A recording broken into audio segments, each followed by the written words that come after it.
Hello, this is Phil York from Phil York Knives, and this is a video about what is stropping and what does it do. So I'm going to produce another video after this on how to strop a knife.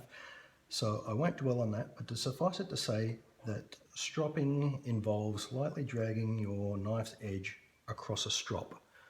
So basically you put your knife on the strop, you raise the spine, and then you drag it in that direction away from your cutting edge. And you have to make sure that from the heel to the tip of your knife all comes into contact with your strop. And basically that's the process there. Now this brings us to what is a strop, and strop come in many shapes and sizes and many materials. This is a strop that I'm making at the moment, and it's a piece of full grain cowhide, it's vegetable tanned, and it's glued to a flattened piece of timber. Now on the leather we put a cutting compound. I use diamond paste, and I've got another video on YouTube that shows you how to apply that paste. Strops can also be made of a block of balsa wood with a cutting compound on top of it, or felt with a cutting compound. In the future I'll post videos on poor man strops that are very cheap and easy to make from readily available materials, and you can make them out of cardboard or balsa wood and use cutting compounds such as toothpaste or metal polishes that you use to clean your kitchen cutlery. Now, most people when they're thinking of strops think back to barbers and the barber strops, and here's a barber strop here. And barber strops were used to sharpen these things, which are cutthroat razors. This is my cutthroat razor. I still shave this way occasionally. Basically, you would hang this on a hook on your wall and you would apply tension with your other hand and use this motion here. Now, this edge that we get on a cutthroat razor is probably the most important edge that I know of, because the difference between an exquisite edge that's required to give one of the best shaves you'll ever have and an almost exquisite edge which will give you one of the worst shaves you'll ever have, where you get tugging on your beard as you shave and you'll get rashes and you'll get cuts, is just, there's no difference at all. So every time you use one of these, you strop every time. And basically you do this is the stropping motion. You roll it across the spine, drag, roll it across, drag 50 times every time you shave.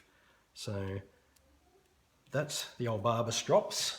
And now the difference between the barber strops and our modern day strops used for knives is two things. One, we have a solid base, in my case wood.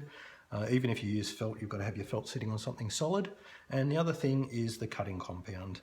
Now, there's different ways that knives can go blunt. And, well, first of all, let's be clear about what stropping's for. Stropping is the maintenance of your knife's edge. It's not sharpening, they're two different things. And to have a sharp knife, you have to start with a sharp knife, and you do that by sharpening. And secondly, you keep your knife sharp, and you do that by stropping. So knives can go blunt in one of three ways. So the edge of your knife, just the very fine edge there, it can chip, or it can roll, or it can wear. Now, chipping is where you've got your knife blade like such, and a little piece of steel will fall out of the edge, chip out of the edge. And I'll just blow that up.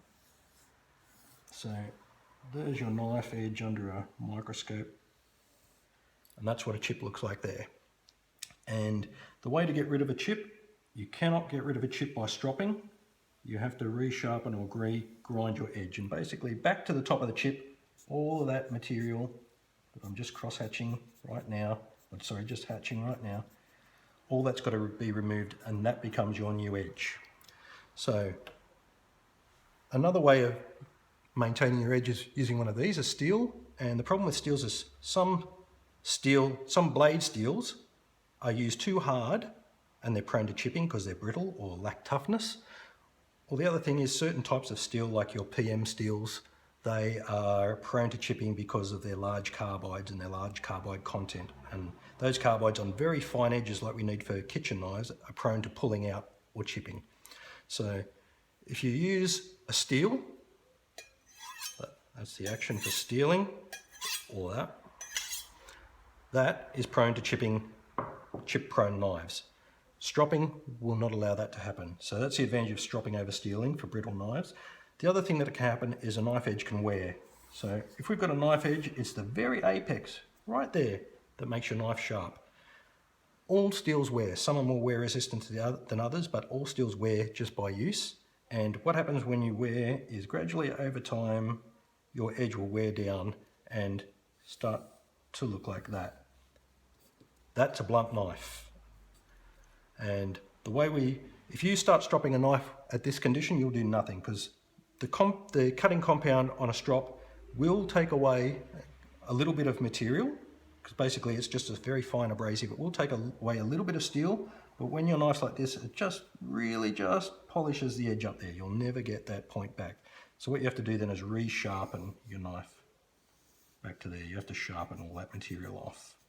So the idea about stropping is you don't let that happen. When you get a tiny little bit of wear on your edge there, that's when you strop. And stropping can maintain your very sharp edge if you use it in a... So I would say, you know, you should strop. If you're a home cook or chef, you should strop once or twice a week. And if you're a professional chef, you should be stropping once or twice a day. The other thing that can happen to knives, and this happens on knives using soft steel, so a lot of your trade blades, your FDix and your Victorinox and those sort of steels are run at around mid 50s or low 50s in the Rockwell C hardness scale. That's quite soft, and those blades are prone to edge rolling, and that means your edge will roll over that way, or further down the knife it might roll over that way, and in some places it might stay straight, so you end up with this wavy edge.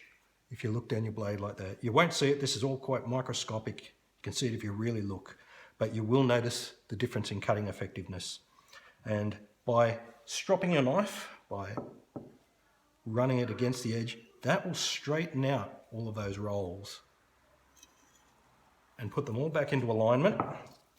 Put them all back into that alignment there, and that will make your edge sharp. So the important thing about stropping is all of this happens at a very micro level, and it should be done as a maintenance thing, and it should be done while your knife is still sharp, while the edge of your knife is still sharp. So I would say the other thing, the last thing that stropping is used for is after you've sharpened your knife on sharpening stones, you can strop immediately after, or you should strop immediately after that, and that will refine your edge, polish it up, get rid of any residual burr. I'll deal with that in another video on sharpening later. So in conclusion, I would say stropping is the act of dragging your knife away from the edge on a strop, just like that. And it's a maintenance activity that should be done regularly before a knife starts to feel blunt. It's a very forgiving way for your edge to get a micro sharpen because of the compound on the strop, and also to straighten out any rolled edges, and also to prevent chipping. Now, if you have a high-end Japanese or European knife or a fine edge handmade knife like the ones that I produce, I'd encourage you to start stropping, because along with learning to sharpen, it's the key to having a knife that's always performing at its best. Thank you, and I'll see you soon.